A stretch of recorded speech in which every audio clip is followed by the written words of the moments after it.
Hello YouTubers, Manny here from Manny's How To Workshop, and today I'm going to show you how I am able to lift my Nissan Xterra, which weighs about 4,200 pounds. I think that's what the government rated it at. And my Quickjack is rated at 5,000 pounds, meaning it's able to lift up to 5,000 pounds. Under testing, they put a load on it of, I think it was like 16,000 pounds on top once it was already up, just to show how strong it is and how it won't give, where the lock bars hold the vehicle up. I don't think it would be able to lift that, but it just went to show that it can withstand, it can take all that weight and nothing would happen to it.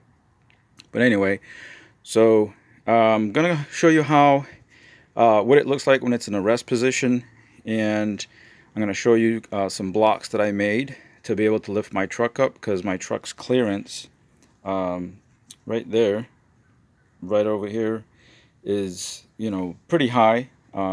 These are 16-inch tires right here, so they sit kind of high, and as you know, SUVs have a good ground clearance normally, so it makes it easier for you to work under them, and especially if you have a lift like I do. So let me walk up to where I'm gonna go ahead and give you guys a better bird's eye view. That's my creeper right there that I need to get down on to be able to show you everything. I'm gonna show you where I'm gonna be lifting, the lifting points, and this way you get an idea of where you're supposed to hook it up. Alright, so here's my left Quickjack lifting station right here. This is the left one, and the right one is over there. So these are the blocks I was referring to. So if you look right here, this one right here in the middle is the one that I made, and I used a 4x4 piece in the middle and the inside, sandwiched with two pieces of 2x4, and still sandwiched with a couple pieces of 1x4, one here and one on this side. And normally I would be using this block the long ways, which is this way right here.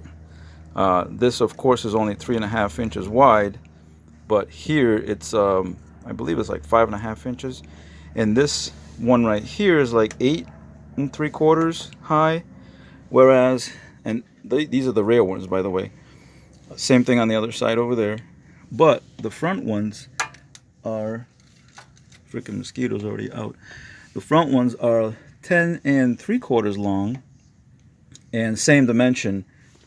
Oh, there it is, 10 3/4 long if this were vertical, and side to side same thing, 5.5 I believe to 6 inches long, and 3.5 this way. And the reason for that is, up here on my frame, here's my frame rail right there where I'm pointing, is higher, ground clearance is higher, but when you come back here where my suspension drops down, as you can see, there's a bracket that comes down from the frame rail that's attached to the frame rail, comes down like this, and this is where the front of the leaf springs attaches to, so it's much lower, hence the difference in height of like what was it, 1 to 3/4 inches in difference. So to ensure that when I'm lifting, that once the Quickjack engages, it should engage the frame at about the same time. Okay, this comes up pretty quick when there's no weight on it, so that's the difference. And if you can see, the gap that I have here is about 1 inch, and right up here in the front, the gap is about a little over 1 inch, maybe 1.5 inches, probably 1.25 inches. So it's not much of a difference, which is okay, because like I said, once this comes up and engages, it'll make so that this side will engage first, because it has to travel less distance. All right, and the front one will catch up shortly thereafter. And we'll see that once it starts to raise. I'll raise it slow so you can actually see the difference. But so also what I did was, okay, so the reason why I'm using these lifting blocks laid down like that is because I'm going to have this truck up in the air for a long time. I need to drop my transmission because I have a rear main seal leak, and also there's some coolant leaking from the same area. So I need to drop the transmission, and I need to raise this high enough to be able to do that.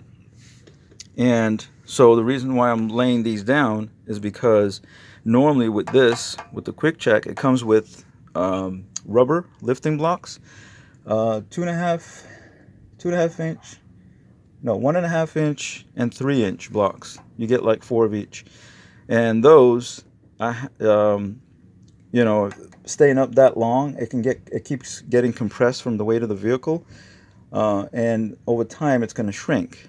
You know, they're meant to be used like quick, you know, within the same day, and then you're done.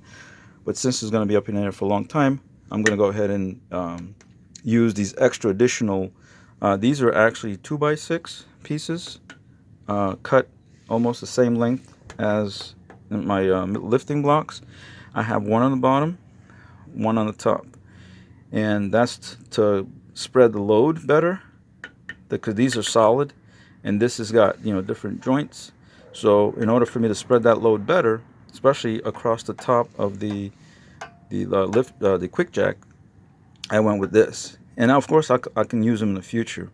And here's the other reason. The other reason is because right now I'm on my driveway, which I believe tilts about 6 degrees, between 6 and 7 degrees. And Quickjack is good for up to, I think, 8 degree pitch.